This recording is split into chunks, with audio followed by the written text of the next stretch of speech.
ಎನ್ಟಿಎಗೆ ಧಿಕ್ಕಾರ. ಬೇಕೇ ಬೇಕು ಹೌದದ ಗದ್ದುಗೆದಾರರೇ, ವಿದ್ಯಾರ್ಥಿ ವಿರೋಧಿ ಎನ್ಟಿಎಗೆ ಹೇಳಿ ಧಿಕ್ಕಾರ. Result and action against the guilty. We did the NTA intent to hide by announcing the NEET UG result on the day of Lok Sabha election result. Yagnavalkya Shukla. Akhila Bharatiya Vidyarthi Parishad demands CBI inquiry for irregularities in the conduct of National Eligibility cum Entrance Test NEET UG 2024 and to address the questions arising on the examination process and result of NEET UG 2024. Irregularities were reported from different parts of country on the very day of examination. Solvers were caught at different places and there were also irregularities in the distribution of questions paper at some places. Sir, ಎಲ್ರಿಗೂ ನಮಸ್ತೆ.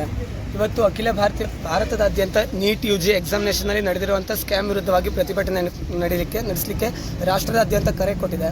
ಇದರ ಹಿನ್ನೆಲೆ ಏನಂತಂದರೆ sir, ದ್ವಿತೀಯ PUC ಮುಗಿದ ನಂತರ ವೈದ್ಯಕೀಯ ಶಿಕ್ಷಣ ಮತ್ತು ಹಲವಾರು ವೈದ್ಯಕೀಯ ಶಿಕ್ಷಣದ ತರಬೇತಿ ಕೋರ್ಸ್ಗಳಿಗೆ ಒಂದು entrance exam NEET examination NTA national testing agency ಈ ಪರೀಕ್ಷೆನ ಪ್ರತಿ ವರ್ಷ ಕೂಡ ದೇಶದಾದ್ಯಂತ ನಡೆಸುತ್ತೆ. ಈ ನೀಟ್ ಪರೀಕ್ಷೆಗಾಗಿ ಪ್ರತಿ ವರ್ಷ ಕೂಡ ವಿದ್ಯಾರ್ಥಿಗಳು ಸೆಕೆಂಡ್ PU ಮುಗಿದ ನಂತರ 1 ವರ್ಷಗಳ ಕಾಲ ಡ್ರಾಪ್ಔಟ್ ಮಾಡಿ ಕೂಡ ತುಂಬ ವಿದ್ಯಾರ್ಥಿಗಳು ಇದನ್ನು ಓದ್ತಿದ್ದಾರೆ. ಈ ಬಾರಿ 24 ಲಕ್ಷ ಜನ ವಿದ್ಯಾರ್ಥಿಗಳು 741 ಕೇಂದ್ರಗಳು ಮತ್ತು 14 ವಿದೇಶಿ ಕೇಂದ್ರಗಳಲ್ಲಿ ಬರೆದಿದ್ದಾರೆ ಸರ್. ಪ್ರತಿ ವರ್ಷ ಕೂಡ ನೀಟ್ ಎಕ್ಸಾಮ್ನಲ್ಲಿ ದೇಶಕ್ಕೆ ಟಾಪರ್ಸ್ಗಳು ಅಂತಂದರೆ ಒಬ್ಬರು ಅಥವಾ ಇಬ್ಬರಿದ್ರೆ ಜಾಸ್ತಿ ಸರ್. ಈ ಬಾರಿ 67 ಜನ ವಿದ್ಯಾರ್ಥಿಗಳು ಭಾರತ ದೇಶದಾದ್ಯಂತ ನೀಟ್ ಪರೀಕ್ಷೆಯಲ್ಲಿ 720ಕ್ಕೆ 720 ಅಂಕಗಳನ್ನು ಪಡೆದಿದ್ದಾರೆ. ಅಂತಂದರೆ ಈ ನೀಟ್ ಎಕ್ಸಾಮನ್ನು ಯಾವ ರೀತಿಯಾಗಿ ಈ NTA ಅವ್ರು ನಡೆಸ್ತಿದ್ದಾರೆ ಅಥವಾ ಯಾವ ರೀತಿಯಾದಂಥ ಪರಿಸ್ಥಿತಿ ನಮ್ಮ ದೇಶದಲ್ಲಿ ಬರ್ತಾ ಇದೆ ಅಂತ ನಾವು ಇದನ್ನ ಮೂಲಕ ನೋಡ್ಬೋದು. ಯಾಕಂತಂದರೆ ಕಳೆದ ವರ್ಷ 720ಕ್ಕೆ 720 ಅಂಕವನ್ನು ಕೇವಲ ಒಬ್ಬ ವಿದ್ಯಾರ್ಥಿ ಗಳಿಸಿದ್ದ. ಆದರೆ ಈ ಬಾರಿ ಹರಿಯಾಣದ ಕೊಠಡಿ ಒಂದರಲ್ಲಿ 6 ಜನ ವಿದ್ಯಾರ್ಥಿಗಳು 720ಕ್ಕೆ 720 ಅಂಕವನ್ನು ಪಡೆದು ಎಲ್ಲರಿಗೂ ಆಶ್ಚರ್ಯ ಮೂಡುವಂತೆ ಮಾಡಿದ್ದಾರೆ. ಮತ್ತು ಇದಕ್ಕೂ ಮೊದಲೇ ನೀಟ್ ಎಕ್ಸಾಮ್ ನಡೆಯುವಾಗ ಏನು ಮೇ 5ನೇ ತಾರೀಕು ನೀಟ್ ಎಕ್ಸಾಮ್ ನಡೆದಿತ್ತಲ್ಲ, ಹರಿಯಾಣ ಮತ್ತು ಬಿಹಾರ ರಾಜ್ಯಗಳಲ್ಲಿ ಕೆಲವೊಂದು ಕಡೆ ಲೇಟಾಗಿ ಕ್ವಶನ್ ಪೇಪರ್ಸನ್ನು ಕೊಟ್ಟಿದ್ರು. ಮತ್ತು ಕ್ವಶನ್ ಪೇಪರ್ಸ್ ಕೊಟ್ಟಿರೋದು ತುಂಬ ಇಶ್ಯೂಗಳಾಗಿತ್ತು, ಲೇಟಾಗಿ ಕೊಟ್ಟಿರೋದು. ಅದರ ವಿರುದ್ಧವಾಗಿ ವಿದ್ಯಾರ್ಥಿಗಳು ಹೈಕೋರ್ಟ್ ಮೊರೆ ಹೋಗಿ ಇದಕ್ಕೆ ತಕ್ಷಣ ನಮಗೆ ನ್ಯಾಯವನ್ನು ಒದಗಿಸಬೇಕು ಅಂತ ಕೋರ್ಟ್ ಮೊರೆ ಹೋಗಿದ್ರು.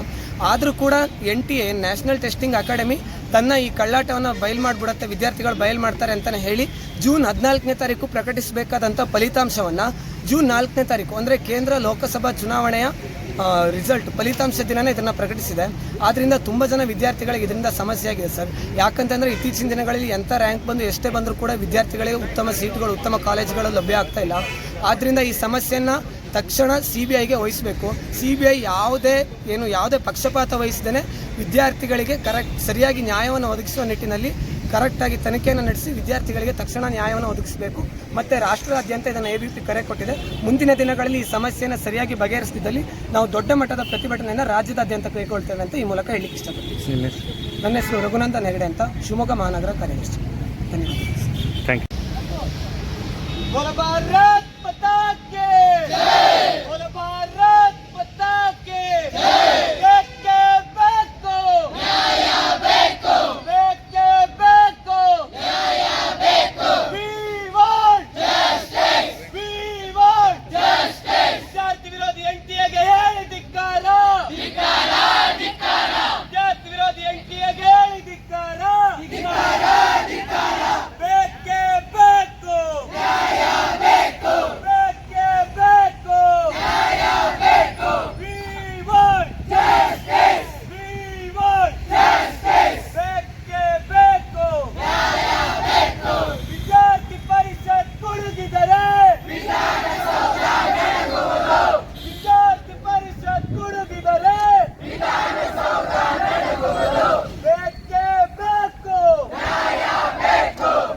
NTA